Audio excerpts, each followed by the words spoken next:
Um, I'm going to speak to the group of young people afterwards, and there was a small confusion. I apologize. But let me begin by once again thanking the Climate Trace Coalition and Al Gore for this critical initiative. The climate crisis is in front of our eyes, but also hidden in plain sight. We have huge emissions gaps, finance gaps, adaptation gaps, but those gaps cannot be effectively addressed without plugging the data gaps. After all, it is impossible to effectively manage and control what we cannot measure. Timely and granular data on the sources of the emissions is essential, but we are still lacking a full picture. And many significant sources of emissions are not yet on our radar in real time. And that is where this initiative comes in. And indeed, Climate Trace will be ushering in an era of radical transparency for emissions tracking, providing independent emissions data based primarily on direct observation of emitting activities. You are making it more difficult to greenwash, or to be more clear, to cheat. One of the most striking early insights from this work is the scale of emissions from oil and gas production, particularly those that have not yet been previously reported. Climate Trace and its data show that because of underreporting of methane leaks, flaring, and other activities associated with oil and gas production, emissions are many times higher than previously reported.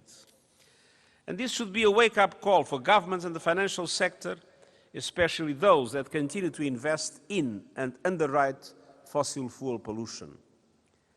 The problem is even greater than we were led to believe, and that means we must work even harder to accelerate the phase-out of all fossil fuels. Today, the Climate Trace Coalition is releasing a detailed inventory of global emissions. This data set is a critical resource for business leaders working to decarbonize their supply chains, for governments working to align policy making with their national climate action plans, and for investors working to track private sector progress towards net zero. Climate action must be guided by science, data, and facts. Thank you for helping to reveal the full picture of the challenge that underscores the need to act, and act now. Congratulations on this initiative, and thank you.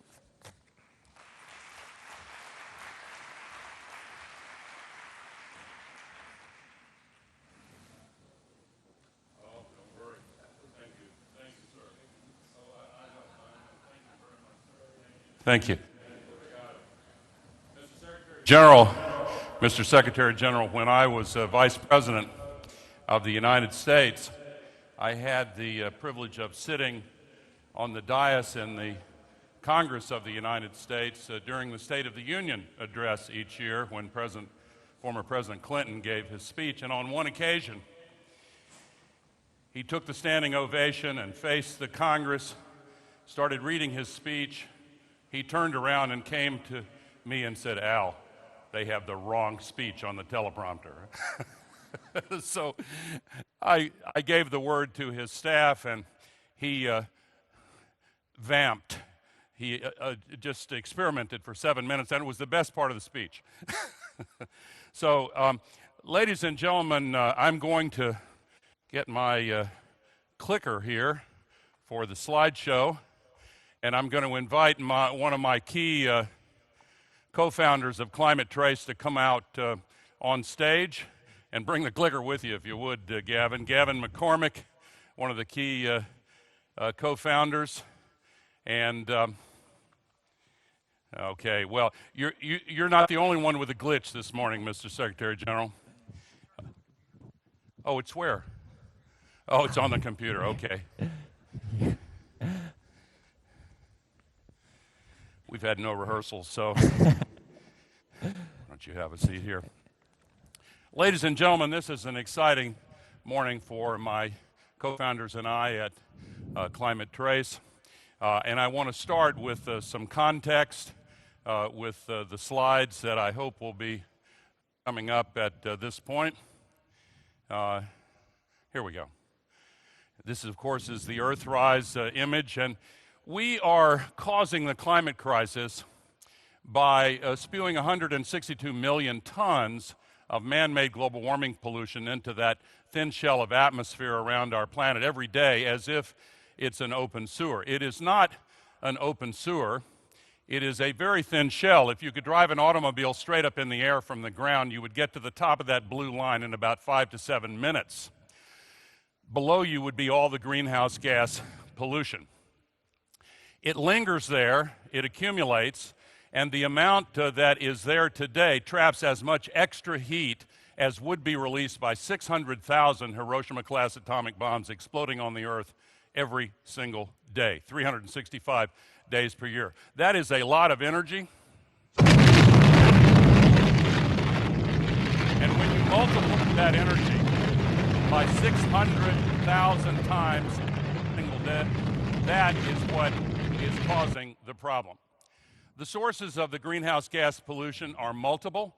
They come from agriculture, conventional agriculture, mining, the burning of forests, now the beginning of the thawing of the permafrost. But the largest source by far is the burning of fossil fuels. And you can see that this accumulation began to accelerate dramatically after World War II. And if you will direct your attention to the upper right-hand corner of that graph, you will see a small notch. That's the pandemic. We'll come back to that. Gavin and I will in a moment. It went down 6%, and then the following year it went back up 7%. But all of that extra heat being trapped by the global warming pollution is what's driving the temperatures on Earth up to unprecedented levels. 20 of the 21 hottest years ever measured with instruments have been since the year 2002, and the 8 hottest years of all have been the last 8 years. 2 months ago, in September, at the UN General Assembly meeting, Secretary Guterres told us about the heat waves in Europe, the floods in Pakistan, the severe droughts, and he linked it all correctly as the price of humanity's fossil fuel addiction. Indeed, the heat wave in China, 70 days above 40 degrees, the most severe heat wave ever recorded, and the historians of climate tell us there is nothing in world climatic history even minimally comparable to what happened in China this year.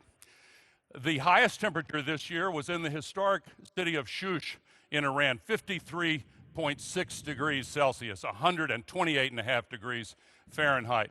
Hottest summer ever recorded in Europe and in many areas. These are all the heat records that were broken last year. These are the presently uninhabitable zones on Earth, shaded. They are not that large a portion of the Earth's surface, but because of the continuing increase in heat and humidity, the scientists are warning us that these areas under business as usual are due to increase to a much larger size. This causes a huge increase in the movement of climate refugees across international borders. And on a global basis, 93% of this extra heat is put into the oceans. And it doesn't stay there. This causes many changes. It expands the size of the ocean, which raises sea level. It melts the ice in Greenland and Antarctica, which also raises sea level. That's the reason why this farmer's land in the Nile Delta, the most productive agricultural area of Egypt, is being salted from below in the root zone. Before the sea level comes over the shore, it invades the root zone. This is a pending catastrophe. We must act.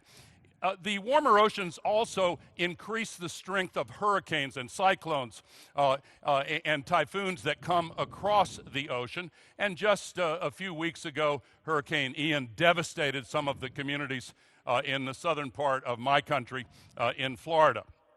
And because the oceans warm up so extensively, they evaporate much more water vapor into the sky. It becomes what are called atmospheric rivers, and when they come across the land, they cause rain bombs, as some of the scientists are calling them. And this contributes to the massive flooding. In Nigeria, just 3 weeks ago, 1.3 million people were displaced. Soon after that, more than 1 million people were displaced.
The impact that it's going to have.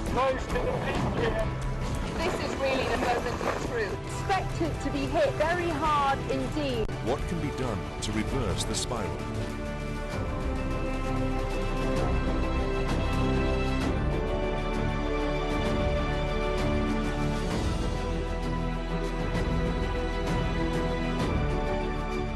ظاهرة تغير المناخ تحمل تهديدات حقيقية لشعوب منطقة الشرق الأوسط وشمال إفريقيا، حيث تعد مصر واحدة من أكثر الدول تعرضاً للآثار السلبية لتغير المناخ of the world. And within 2 years, it will be cheaper in almost 100% of the world. In Egypt, we see a demonstration of the possibilities. Africa has 4 world's potential for renewable energy. The potential for wind and solar in Africa is 400 times larger than Africa's total fossil fuel reserves. And it comes pollution-free and creates more jobs. But there is a finance gap. They need in Africa an enormous amount compared to the meager flows of funding. That is why there is so much attention at this COP to changing the global capital allocation system. Here's what's going to renewable energy systems in Africa today. This is the total for mitigation. But look at the financing for fossil fuels, much larger, and the fossil fuel subsidies are larger still. This is insane. This must be changed. Look at the role of private capital funding for renewable energy systems in the United States and Canada. 96%. Look in Africa, 14%. The public funding is only 4% in North America, but it requires 86% of the financing in Africa. That's why it is not being built in Africa. We have to change this because almost 90% of the increased emissions going forward are going to come from developing countries. Now, Climate Trace is launching its inventory today to bring clarity to why we have to reduce these emissions and exactly where the emissions are coming from. This system, all of these spikes you see, the height of each spike illustrates the volume of global warming pollution coming from each location. The Climate Trace Coalition is made up of a number of organizations. It is my honor to be a part of it. My colleague Gavin McCormick will speak in just a moment. But we have more than 100 other organizations that are actively contributing to it. We are grateful to them, and we invite others to join with their data and their insights. This is a global, collaborative, independent effort. Governments are not a part of it, and we have a wonderful scientific collaborative team. Here's what we're delivering today: a complete inventory of the significant emission sites in 241 countries and territories, 194 member nations. Emissions from every major sector and subsector. The largest individual sources in 20 subsectors, including more than 72,000 of the largest individual point sources, and all of the significant greenhouse gases on a 20-year and 100-year average. How do we do it? We zoom in and measure in multiple ways, and I'm going to ask Gavin McCormick to illustrate how. Thank you so much. So the key concept behind Climate Trace is sort of two things. One, it's a coalition of many organizations sharing data. I'll speak more about that in a second. But also fundamentally it's the concept that instead of asking emitters how much they emitted and tallying this manually, looking directly through observation and remote sensing allows us to have an independent look at facilities, and it allows us to have a look at any facility in the planet in an open and transparent fashion. So what you are seeing here is a methodology that is not unique to any one country. It does not depend on any unique data set or information only available in a few areas. Let me walk you through an example of how this technology works. So what we're looking at is the Gary Works steel mill, the same one you just saw zoomed in. And what we are seeing here is a photograph that captures the thermal infrared heat at this steel mill at a particular time when the satellite was overhead. So what the algorithms are doing, we are using computer vision algorithms to look, first of all, where do you typically see heat in the same area? Why are we looking at heat? Because the steel process, unlike many other industrial processes, happens to run particularly warm. So in this particular sector, if you want to figure out where the sources of emissions are, looking at heat is a good way. In other sectors, you might use other methods. So we've run algorithms first to figure out where the emissions are coming from. And then the second thing, we've had a team of expert annotators at a couple of organizations characterize those emissions. So what you're seeing here, for example, is the basic oxygen furnace and the blast furnace are different components of the same steel mill that, in addition to seeing their heat, we can characterize what industrial process is that and what kind of emissions factors might you be applying. What that allows us then to do is every time a satellite passes overhead, say, okay, at those locations, which we've now characterized how to interpret them with the algorithm, what heat are we seeing right now? So for example, you're looking right now at a satellite overpass in Q1 2020, but at a different moment in Q2 2020, you can see there is less heat. And so that actually allows us to estimate the emissions at a typical moment, but a 50% drop in emissions the second time we looked.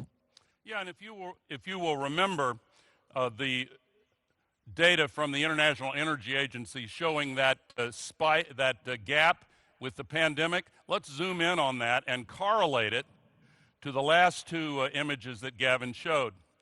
This is just before the pandemic on the left, where the normal emissions were measured, and once the pandemic caused the shutdown, the emissions went down. We can see this effect not only from the pandemic, from multiple sources all around the world.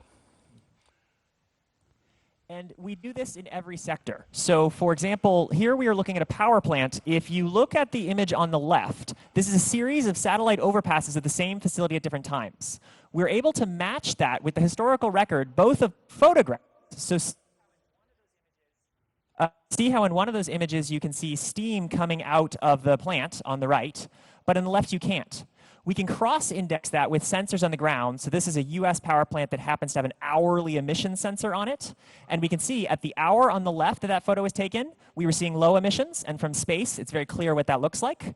At the hour on the right, we were seeing high emissions. From space, it's very clear what that looks like. And we are training algorithms to look at what that looks like in a series of images over time, as we're representing here with the video on the right. So the fundamental method is we have open satellite data that we are looking directly at sources of emissions. We're combining that with the combined pool data from over 100 institutions and 30,000 sensors. And then we are using artificial intelligence to know how to interpret these photographs based on the historical record of things that had on-site sensors. So the next thing we've done is we've applied similar algorithms sourced by different organizations in every sector. So for example, Ocean Mind is a nonprofit that is the sector lead, pulling together different organizations work in transportation and the marine sector. RMI is looking at oil and gas emissions and has found very interesting things with the coalition it's working on in emissions from oil and gas. We have a number of organizations from, I think, every continent except Antarctica contributing to each different sector using different methodologies, but all having this fundamental approach of satellite-based observation trained against sensors on the ground. So I'm going to hand it back here. Yeah, the reason methane can be much more easily observed directly with sensors in space, but the reason CO2 is different is that, as this slide illustrates, the signal-to-noise ratio defies the ability to measure CO2 directly only by looking at it. You have to use artificial intelligence to combine information about the heat that is coming from the device, the smoke plumes, the ripples of water in the cooling pond, the fan blades, the internet data streams, and combine them all into algorithms that become predictive and more accurate as more information is combined with it. Thank you. So we began looking directly at CO2, assuming that was the simplest way to look for CO2. And on the list here, you're seeing signals that we use to independently estimate the emissions of power plants. And to our surprise, although you can see CO2 near power plants, it didn't even crack the top 4 list of most effective ways to do that. Directly looking for CO2, for the reasons just mentioned, can work. But what turns out to work better is using imagery like from China's Gaofen 6 satellite to look at vapor plumes that are highly correlated with when a power plant is heavily emitting. To use imagery like US's Landsat 8 from NASA that allows us to get a thermal look at power plants. The European Space Agency's TRPOMI instrument allows us to look at co-pollutants, which are highly correlated with GHG emissions. And then from the commercial sector, we've increasingly found some very unusual algorithms. So I'd like to think this is something that artificial intelligence is a must-have for. It turns out that in satellite imagery, when a fan blade is spinning very quickly, you can see that from space. And on many types of facilities, that is a dead giveaway that it is emitting highly at that time. So by looking at somewhat unconventional things like cooling technologies and having a cross-verified sense, this, first of all, improves accuracy, but it also means that it would be functionally impossible to falsify this. You would need to, if you even wanted to falsify these data, not just submit some report claiming the emissions are different, you would be able to interfere with the satellite imagery of 4 different governments with 4 different teams, and you would need to do that in a way that doesn't leave any trail, even when we are having multiple experts examine all the same data. So to use your phrase, Mr. Secretary General, it makes it impossible for the emitters to cheat. They cannot cheat with this system. So this is the first global, thank you, this is the first global database. And Gavin, take them through this is the website, which is live right now. Sure, so anyone can see what we're demoing here, but we thought a video might be safer in case the Wi-Fi goes down. So you are looking at a video recording of climatetrace.org, which went live this morning, and we are zooming in on individual facilities. So the Permian Basin in Texas, for example, is the #1 emitting asset on the planet.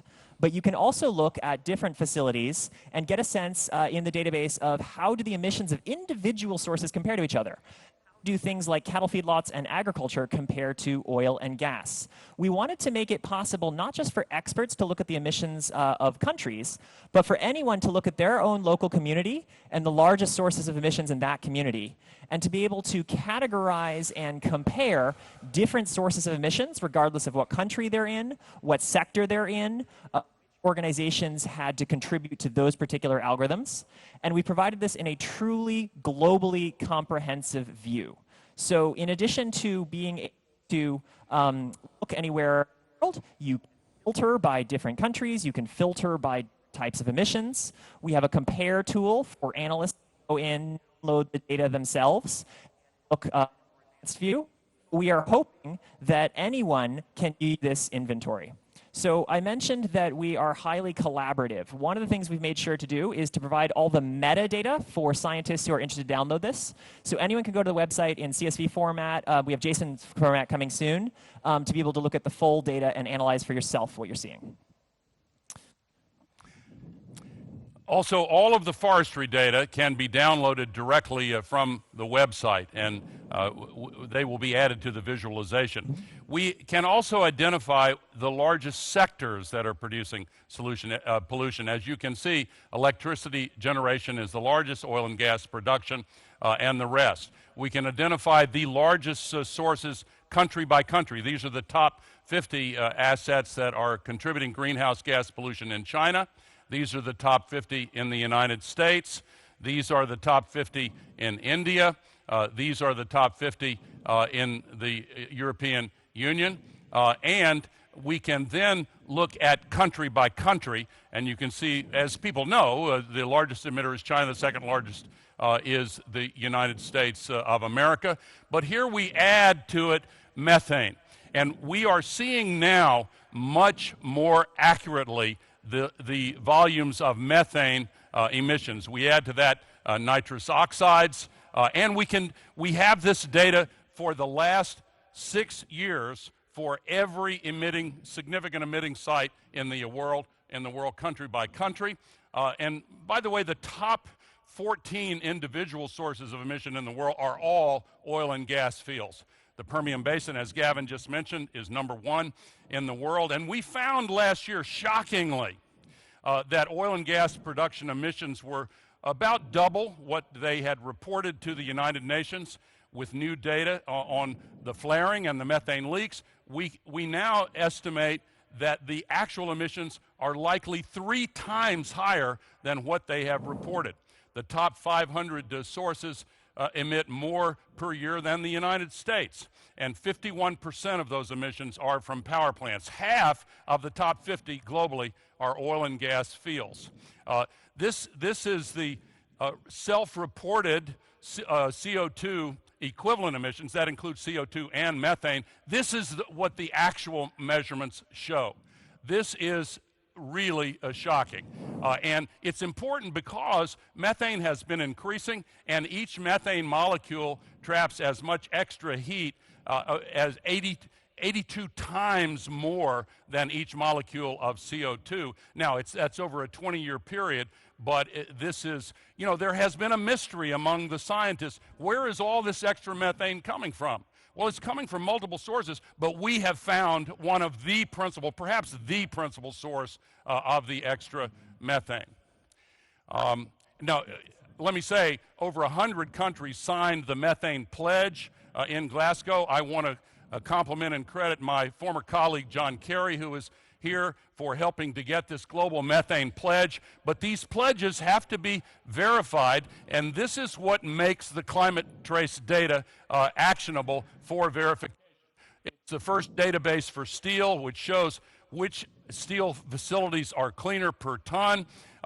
We see it for rice, the methane emissions from rice on a 10-meter by 10-meter square grid worldwide. We see it for shipping, and we have virtually every major ship in the world. We see it for power plants, methane emissions from landfills. Our colleague Andrew Forrest is here, who's helped with that. And why don't you illustrate this, Gavin? Sure. One of the most exciting things about this data set is that we're able to measure from space, surprisingly, not only the emissions, but additional metadata that will allow us to do something about it. So, for example, for global steel plants, we've lined them up here not in order of their total emissions, but in order of their emissions per ton of steel produced. Turns out we can actually characterize that. Why does that matter? Because it looks like if you want to have a lower carbon footprint for steel, it is not necessary to use less steel. Of course, efficiency is always good, but we now have an entirely secondary technique to reduce emissions, which is switching to facilities that use less steel. So we've characterized by combining both what we can see of the direct fossil fuel consumption at steel plants worldwide, but also our data on the energy intensity of the local power grid and their electricity consumption. And we speaking with corporations around the world who buy large quantities of steel to say, could we trigger a race to the top, perhaps even a voluntary one, by simply exposing the fact that many steel facilities have excess capacity that is much cleaner than other facilities right now. In many cases, we found there's actually no cost difference between these. So we think this is one of the real things that data can bring to the table, is new climate solutions that make it easier to reduce. And so a really good example of this is the Nucor steel plant in the United States, which has a carbon footprint of 0.551 tons of CO2 per ton of steel produced.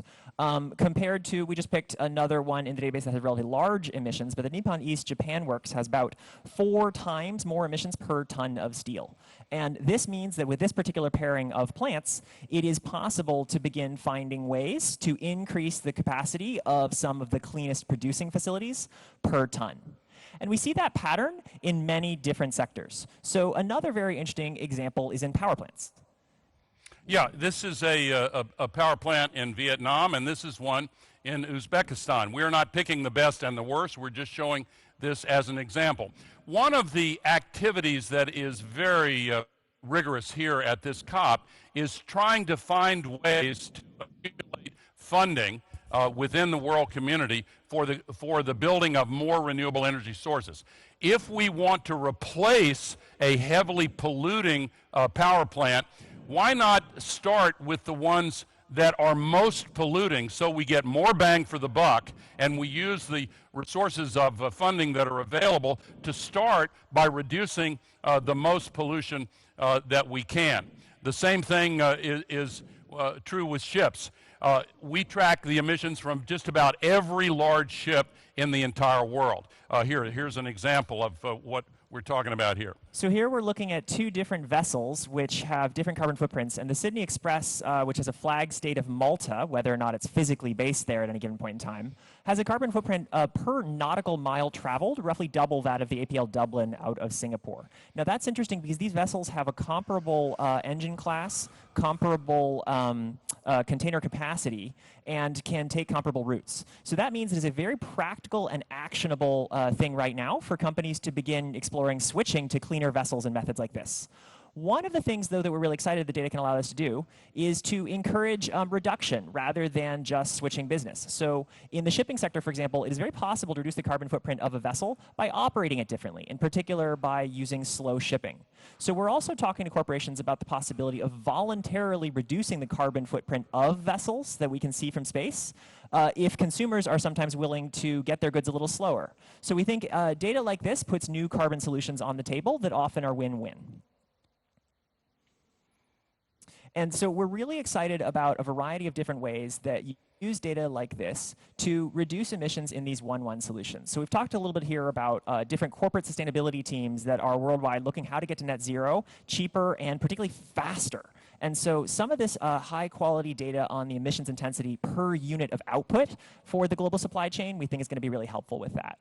But another example is investors who are pursuing net zero portfolios. It's often the case that investors we've spoken to don't actually have a good sense of how will they achieve a net zero portfolio.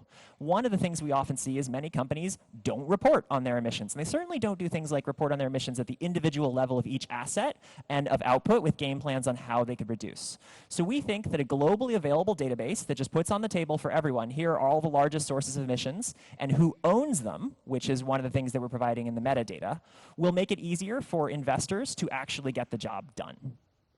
And speaking of investors, the Net Zero Asset Managers Initiative now has 291 signatories managing $66 trillion, half of all global assets under management. And as the Secretary General said earlier, this is one of the voluntary pledges that has to be verified.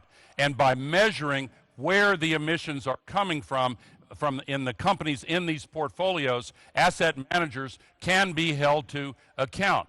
But we are also seeing NGOs and activists who want to prioritize their activities to make sure that they're not just going everywhere, but they're strategically selecting the most significant institutions and pollution sources. Banks and insurance companies, journalists who are always looking for the best available information, and governments, most of which do not presently have accurate emissions data. And yet all the governments of the world, not all, but 88 governments around the world representing 79% of global emissions have pledged a net zero target.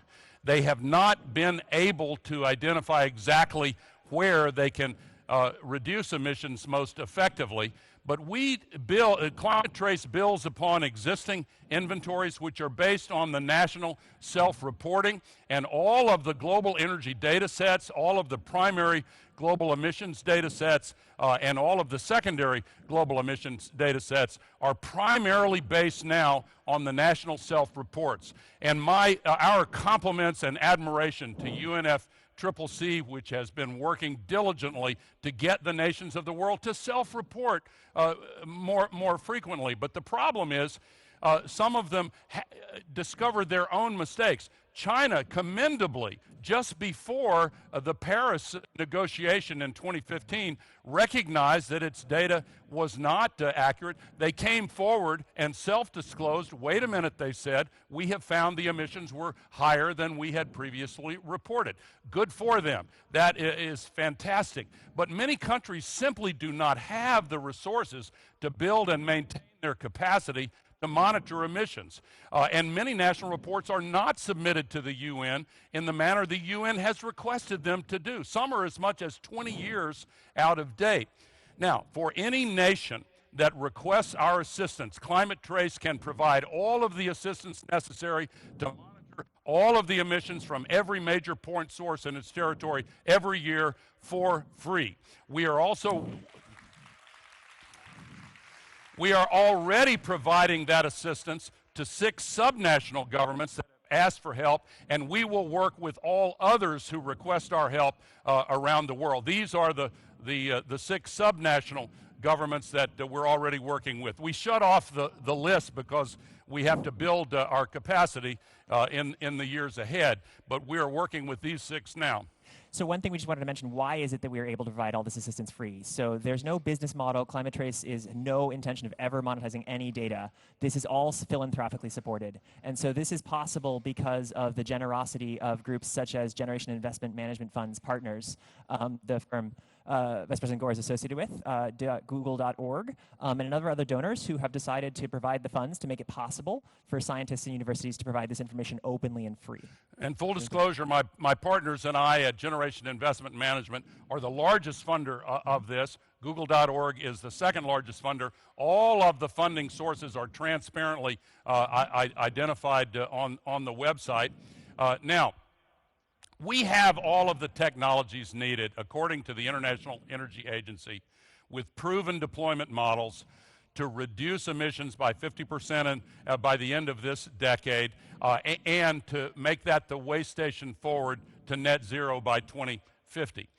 We are capable of solving this crisis because once the world reaches true net zero, temperatures will stop increasing in as little as 3 to 5 years. And if we stay at true net zero, half of the human-caused CO2 will fall out of the atmosphere in as little as 25 to 30 years.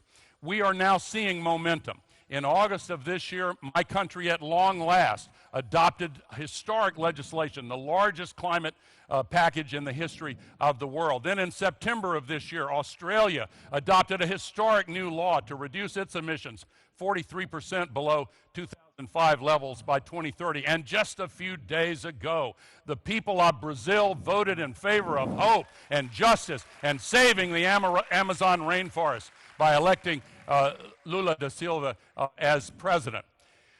One of the great poets in my country, Wallace Stevens, wrote these words: "After the final no, there comes a yes, and on that yes, the future world depends." We are now getting to the final no's. We are moving toward the yes that will save our future, and the young people here at Sharm el-Sheikh are demanding that we take action to solve this crisis. We intend to do it, and we hope that climatetrace.org, that's the website, it is live now, will enable all of the institutions and individuals with the ability to sharply reduce emissions much more quickly. And always remember, political will is itself a renewable resource. Thank you very much for being here this morning.